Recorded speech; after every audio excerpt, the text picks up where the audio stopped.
여러분 혹시 침대에서만 잠자리를 하시는 것은 아니죠? 아니, 질문을 바꿔볼게요. 애인과 잠자리를 하기 위해서는 꼭 목회를 가셨나요? 만약 그랬다면 정말로 안타깝습니다. 정말 짜릿하고 묘미 중의 묘미가 바로 야외에서 하는 것이기 때문입니다. 인간은 동물 중에서 유일하게 쾌락을 즐기기 위해 잠자리를 하는 동물이죠. 따라서 같은 행위를 하더라도 더 자극적이고 짜릿한 상황과 분위기를 원합니다. 물론 처음 본 사람과 처음 할 때는 어디서 하던 그게 중요한 게 아니라 상대에게만 집중하게 되죠. 하지만 아실 거예요. 한 세 달만 열심히 하다 보면 이런 생각하시는 분들이 있습니다. 더 색다른 것은 없나? 인간은 쾌락과 자극을 계속해서 추구하는 동물이고 그 자극을 원하는 정도가 점점 올라갑니다. 그래서 남자분들을 보면 이런 분들이 꽤 많습니다. 뭐 도구를 갖고 여자에게 해보려고 한다던가 말이죠. 그게 다 모텔이나 집 침대에서만 하다 보니 그 재미가 점점 떨어져서 그렇습니다. 어떠신가요? 동의하시나요? 그렇다면 제가 오늘은 여러분의 잠자리 인생을 바꿔드릴 만한 재미있는 방법을 알려드려 보려고 해요. 만약 내가 잠자리를 해도 점점 재미가 떨어진다거나 그저 그렇다는 생각을 하셨다면 오늘 영상이 정말로 큰 도움이 될 거예요.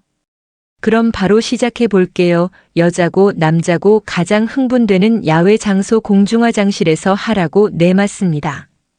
조금 거부감이 드는 분들이 계실 수도 있는데요. 이야기를 한번 들어보세요.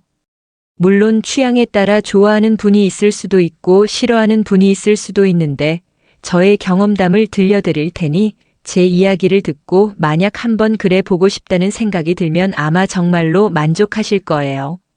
사람은 들킬 듯 말 듯 할 때 가장 짜릿함을 느낍니다. 아니면 자신이 위험할 수도 있다는 생각이 드는 상황일 때 그 정도는 다르지만 쾌감을 느낀다고 해요. 예를 들면 파쿠르라는 것이 있는데 영상에서 보는 것처럼 목숨을 걸고 건물과 건물 사이를 뛰어넘거나 하는 행위를 합니다. 물론 저도 저걸 도대체 왜 하나 싶은 마음이 들지만 인간은 아이러니하게도 안전할 때보다도 위험할 수 있는 상황에서 들킬 때 말 듯 할 때 쾌감을 느낀다는 본성이 어느 정도 내재되어 있는데요. 밤늦은 공중화장실에 가보셨나요? 다들 가보셨을 텐데 사람 하나 없는 경우가 많습니다. 아니면 사람이 한두 명 정도 가끔 들락날락하는 곳이 좋습니다. 이곳에 남녀가 함께 들어가 변기칸으로 들어가는 것이죠. 예전에 저는 밤 12시가 넘어서 남자친구와 같이 공원을 산책하다가 남자친구가 들어가고자고 하더라고요. 처음에 저는 미쳤다고 생각했지만 뭔가 여자들은 또 이런 기분이 듭니다. 은밀하고 색다를 것 같다는 야릇한 기분이여. 만약 상대방이 거절하면 딱 이렇게 말해보세요. 정말 은밀하고 색다를 것 같다. 한 번만 해보자. 이때 팁을 드리면 남자 칸에 들어가시기 바랍니다. 사회 통념상 여자가 남자 칸에 들어가는 것은 괜찮아도 그 반대는 안 되기 때문입니다. 남자가 여자 칸에 들어갔다 걸리면 바로 회고랑 찰 수 있으니 이 점은 유의하세요. 아무튼 둘이 한 칸에 들어가서 즐기면 되는데 팁을 드리면 마주보는 것보다 여자가 뒤를 도는 자세가 제일 좋더라고요. 그 상태에서 남자분이 밖에 누가 들어오는지 귀를 기울이면서 시작하시면 됩니다. 주의하셔야 하는 점은 만약 누가 들어오는지도 모르고 신나서 계속 타면 누가 들어와서 경찰에 신고할 위험도 있고 아니면 몰래 동영상에 찍혀 인터넷에 대문짝하게 나올 수도 있으니 꼭 누가 들어오는지 귀로 잘 확인하며 조심히 해보세요. 개인적으로는 정말 짜릿하고 환상적인 경험이었습니다. 해보신 분은 어떠셨나요? 다른 분들도 보실 수 있게 댓글로 경험을 남겨줘 보세요. 다음 두 번째 장소를 소개하기 전에 이 영상을 만들기 위해 성격 더러운 부전이랑 회식하고 영상 찍는 저 이설을 위해서 많은 것 안 바라고 구독 버튼 한 번씩만 눌러주세요. 그럼 계속하겠습니다. 두 번째는 건물 비상계단입니다. 사실 제일 추천드리는 경우는 바로 사내 커플인데요. 물론 걸리면 진짜 지옥 가는 것이지만 약간 그런 공간이 있습니다. 회사 건물에는 다들 사무실에서 일하거나 담배 피러나 다니지 고층에는 비상계단을 거의 절대로 이용하지 않습니다. 물론 다니는 분들도 가끔 계시죠. 부탄 전화 통화를 하러 나온 사람이거나 건물 미화원 할머님들이요. 하지만 이런 경우는 정말 손에 꼽고 대부분의 계단 위로 다니지 않습니다. 특히 고층은 더더욱이요. 남녀가 둘이 같은 건물에서 근무하면 비상계단이 정말 최고입니다. 팁을 드리면 여자의 복장이 정말로 중요한데요. 여자가 너무 달라붙는 청바지나 밑까지 내려오는 원피스를 입으면 거의 불가합니다. 왜냐하면 만약 누군가 내려오는 비상 상황에서는 얼른 옷을 입어야 하는데 청바지나 원피스를 입고 있는 상황이면 100% 걸립니다. 그래서 치마나 너무 길지 않은 원피스가 최상입니다. 최고는 치마죠. 치마를 입고 있는 상태에서는 시작하기도 너무 쉽고 만약 누군가 오더라도 바로 정리가 가능한 만능 기능성 의류입니다. 아무튼 건물 계단도 누군가 올 수 있다는 짜릿함과 야외라는 장소가 주는 엄청난 매력이 있습니다. 여기서도 팁을 드리면 자신이 살고 있는 아파트에서는 절대 하지 마세요. 경비 아저씨에게 걸리거나 계단으로 다니는 것을 좋아하는 아이들에게 걸리면 동네 소문도 나서 집 팔고 이사 가야 합니다. 하지만 정말 스릴을 즐겨보고 싶으신 분은 한번 도전해 보세요. 저도 차마 제가 사는 곳 건물에서는 안 해봤지만 정말 야할 것 같기는 해요. 세 번째, 지하주차장입니다. 지하주차장도 정말 묘미 중의 묘미입니다. 물론 팁을 드리면 아무리 오래된 건물 지하주차장이라도 거의 다 CCTV가 있으니 차 밖으로 나가서 하지는 마세요. 개인적으로는 지하에 주차하고 사람들이 돌아다니는 것을 차 안에서 보면서 하는 것이 정말 짜릿합니다. 여기서 만약 차의 썬팅이 약하다면 웬만하면 하지 마세요. 순찰 돌던 경비 아저씨에게 걸려서 공연 음란죄 걸릴 수도 있습니다. 그게 아니라면 차 안에서 하는 것이 정말 색다른데요. 물론 침대보다는 불편하기는 하지만 남들이 우리를 볼 수도 있다는 생각이 들면서 이상 야릇한 기분이 듭니다. 물론 진짜로 보여주시면 안 되는 것 아시죠? 팁을 드리자면 차에 항상 물티슈를 두시고 젤은 운전석 어딘가에 숨겨두시는 것을 추천해요. 차에서는 젤이 주는 효력이 정말로 대단하답니다.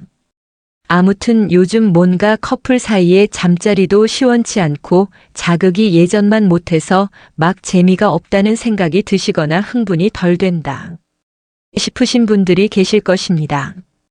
이럴 때는 남에게 피해주지 않는 선에서 야외에서 즐겨보시는 것은 어떨까요? 아마 여러분은 물론 파트너도 색다른 경험에 빠져 정신을 못 차릴 수도 있어요. 삶의 재미를 좀 더 느껴보고 싶으신 분들에게 도움을 드리고 싶은 마음이고 조금이나마 도움이 됐다면 저는 그걸로 더 바랄 것이 없습니다. 이 영상을 시청하시는 모든 분들이 항상 사랑이 가득하고 행복한 나날들 보내시길 바랍니다. 열심히 영상을 만들어 요약한 이설을 위해서 구독 버튼과 좋아요 한 번씩 꼭 부탁드려요. 다음에도 재밌고 건강하면서 야릇한성 이야기로 돌아오겠습니다. 감사합니다. 최근에 상담도 밀리고 바빠서 오랜만에 글을 쓰네요. 죄송한 마음을 담아서 많은 분들께서 궁금해하실 만한 주제를 가져왔습니다. 오늘의 주제는 여자 모태솔로 특징 5가지입니다. 나는 왜 연애를 못할까? 하는 분들은 끝까지 정독해 주세요. 그럼 바로 시작합니다. 1. 집순이.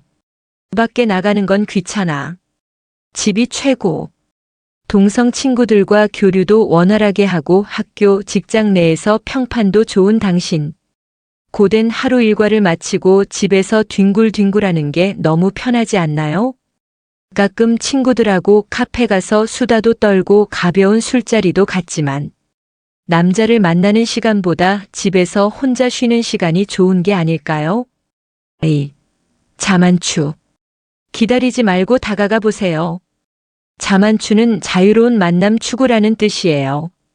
말 그대로 누군가의 개입이 아닌 운명적인 만남을 원한다는 말인데요. 상대방에게 다가가는 것이 두렵다면 상대방도 같은 마음 아닐까요? 혼자 기다리는 것보다 마음에 드는 상대방에게 천천히 다가가 보세요. 3. 외로움을 못 느낀다. 혼자서도 괜찮아. 요즘은 혼자 사는 사람들이 늘어난 만큼 외로움을 느끼는 사람도 많아졌는데요. 여자 모태솔로들은 혼자 있는 시간을 외롭다고 느끼지 않는 경우가 많아요. 동성 친구를 만나서 시간을 보내거나 혼자서 인스타그램, 유튜브를 보곤 하죠. 혼자서도 즐겁고 행복할 수 있지만 좋은 사람과 함께라면 행복은 2배가 되겠죠? 4. 눈이 높다. 너무 높은 눈높이는 안 좋아요. 본인이 이상형이라는 건 남이 정해주는 게 아니죠? 눈이 높다, 낮다의 기준은 지극히 개인적인 기준이지만 눈이 너무 높은 분들이 간혹 있어요. 드라마나 영화에 나오는 멋진 배우나 연예인을 이상형으로 생각할 수는 있어요. 하지만 평생 그런 사람만 기다리고 있다면 주위에 좋은 남자를 다 놓쳐버릴지도 몰라요. 5. 연애에 관심이 없다. 좋은 남자친구 만들고 싶지 않나요? 혼자가 편하고 행복한 사람들은 모태솔로인 경우가 많아요. 하지만 내 곁에 아무도 없을 때는 정말 우울하고 힘들 거예요. 언젠가는 좋은 사람 만나겠지. 라고 생각하고 멈춰 있지 마세요. 아무것도 하지 않고 시간만 날려버린다면 좋은 남자는 절대 만날 수 없어요. 오늘은 여자 모태솔로 특징 5가지를 함께 알아봤는데요. 혼자 있는 시간도 중요하지만 소중한 누군가와 함께 한다면 즐거움과 행복은 2배가 될 거예요.